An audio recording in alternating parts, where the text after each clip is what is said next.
शादी के पहले से ही विभा को कपड़े धोने का बड़ा शौक था। कभी नल के नीचे तो कभी तालाब के पास। अरे मेरी नीली वाली लुंगी नहीं दिख रही है। विभा की अम्मा, कहाँ रखी है लुंगी? अरे वो तो विभा ने परसों ही धोकर रखी थी आपकी अलमारी में, देखो वहीं होगी। वो ना मैंने आज धो दी, मुझे लगा कि गंदी हो गई होगी। अरे कैसे गंदी हो गई थी? उसे तो मैंने पहना भी नहीं। हे भगवान, इस लड़की के कपड़े धोने की आदत से परेशान हो गया हूँ मैं। जितना तो घर में राशन नहीं आता, उससे कहीं ज्यादा डिटर्जेंट पाउडर का खर्चा है। इसकी शादी करवा दो, शादी। जाए अपने घर में ही करे काम, फिर चाहे घर के कपड़े धोने हो या पूरे गांव के।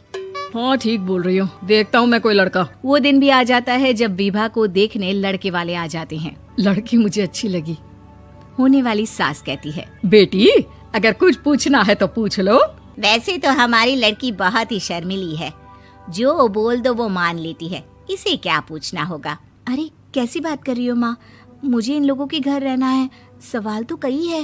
हाँ हाँ बेटा, पूछ लो ना, क्या पूछना है। आप लोगों के घर कपड़े कौन धोता है? सास का मुंह बन जाता है। देखो, अगर तुम ये कहना चाहती हो कि तुम्हें कपड़े धोने नहीं आते तो सुन लो, कपड़े मैं ही धोती हूँ, लेकिन तुम्हारे आ जाने के बाद मैं रुमाल तक नहीं धोऊंगी। अरे चुप रहना भाग्यवान, बहू बेचारी घर आई नहीं, उसे डराना शुरू कर दिया।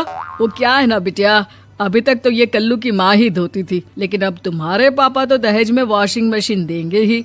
तभी विभा की माँ बोल पड़ती है, सवाल भी पूछा तो क्या। वैसे भाई साहब, मशीन की तो फिर भी कपड़े धोने की कैपेसिटी होती है। मतलब जो बिटिया दे रहे हैं ना विभा, इसे कपड़े धोने का बहुत शौक है। ये आप लोगों के क्या, आस पड़ोस गांव मोहल्ले सबके कपड़े धो दे और उफ तक ना करे। बाहर देखा नहीं आपने कितने कपड़े सूख रहे हैं? सब हमारी बिटिया ने ही तो धोए हैं। बस भी करो ना माँ, शर्म आ रही इतनी तारीफ सुनकर। और तो और एक दाग निकाल कर दिखाओ तो मान जाऊं। हाँ अच्छा, माफ करना बेटा, मैंने गलत समझा। हमें तो रिश्ता बहुत पसंद है। और ऐसे जुड़ जाता है रिश्ता कपड़े धोने का शौक रखने वाली विभा का। उसकी शादी हो जाती है कोयला फैक्ट्री में काम करने वाले कल्लू के साथ। शादी के बाद अचानक विभा चिल्लाती हुई सास के पास आती है। सासू माँ, अरे सासू माँ कहाँ है आप? ये तो धोखा है, धोखा दिया आप लोगों ने मुझे। इसे ससुर के चक्कर के बारे में पता चल गया। अरे तो उसमें तुझे क्यों धोखा मिला है? अरे नल में पानी नहीं आता, कपड़े कैसे कब धुलेंगे? अच्छा, तू पानी नहीं आ रहा उसकी बात कर रही है। तो आपने क्या सोचा? कुछ नहीं। अच्छा, तेरी माँ ने कहा था कि कपड़े धोने का शौक है तुझे, याद आया मुझे। शौक बोलकर कपड़े धोने वाले मेरे जुनून को कम ना आके सासू माँ, कपड़ा धोना मेरा गुरूर है। तभी पति भी वहाँ आ जाता है। अभी मैंने इसे सनी देओल की फिल्म दिखाई है, उसी के डायलॉग मार रही है माँ। अच्छा सुन, साफ बता रही हूँ, पानी सुबह 4 से 6 और शाम को 10 से 12 आता है, समझी? विभा टाइमिंग सुनकर हैरान हो जाती है। ये क्या भूतों का मोहल्ला है? सुबह 4 बजे उठकर कौन कपड़े धोता है? 4 बजे टंकी में पानी जाता है, फिर सारा दिन धोना ना, किसने मना किया?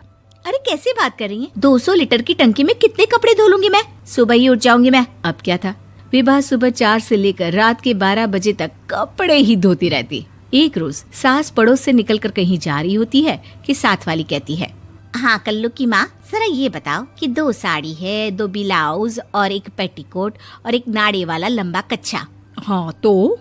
अरे तो क्या, कितना लोगी धुलाई ये बताओ। धोबन दिख रहे हैं हम क्या? हमारे पति सरकारी नौकरी से अभी रिटायर हुए हैं और बेटा सुपरवाइजर है कोयला फैक्ट्री में। धोबन समझ रखा है हमें? हाय रे कल्लू की अम्मा, माफ कर दो, वो तो मोहल्ले में यही सब बता रहे थे कि तुमने बहू को कपड़ा धुलवाने के काम में लगा दिया है। सास को पड़ोसन की बात सुनकर गुस्सा आ जाता है। वो घर पहुंचती है जहां घर के बाहर ही इतने सारे कपड़े सूख रहे होते हैं जितने कि किसी धोबन के घर पर। अरे ओ कल्लू की दुल्हन, बाहर निकल। माँ जी यहीं आ जाओ, बाथरूम में चादर धो रहे हैं हम। अरे अभी हम धोते हैं, तुमको बाहर निकलो। ये आस पड़ोस वाले बोल रहे हैं कि हम बहू से कपड़े धुलवा कर उसे कपड़ा धोने वाली बना दिए हैं। अरे छोड़ो ना माँ जी, किन लोगों की बातों में आती हो?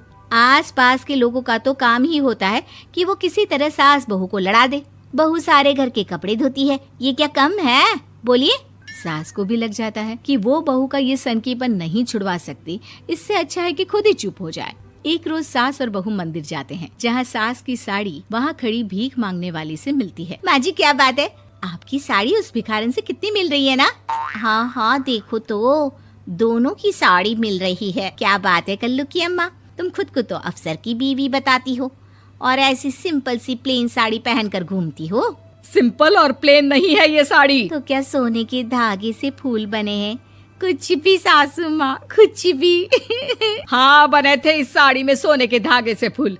मेरे पति लेकर आए थे मद्रास से स्पेशली मेरे लिए 10,000 की।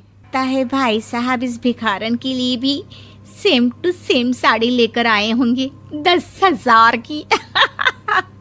सास उस वक्त तो कुछ नहीं कहती, लेकिन बहू के साथ घर आती है और अलमारी से एल्बम निकाल कर लाती है। ये साड़ी देख रही है, ये वही साड़ी है जिसे मैंने अभी पहना था। इस साड़ी में ये जो चमकदार फूल दिख रहे हैं ना, ये सोने के धागों से काढ़े गए हैं।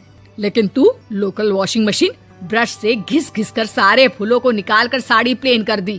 मुझे माफ कर दीजिए सासू माँ। और तो और, जब मैंने तुझे तेरी गलती के लिए कुछ नहीं कहा, लेकिन तूने तो सबके सामने मेरा मजाक ही बना दिया। क्यों? बहू को समझ में आ जाता है कि अब से उसका कपड़े धोना बंद।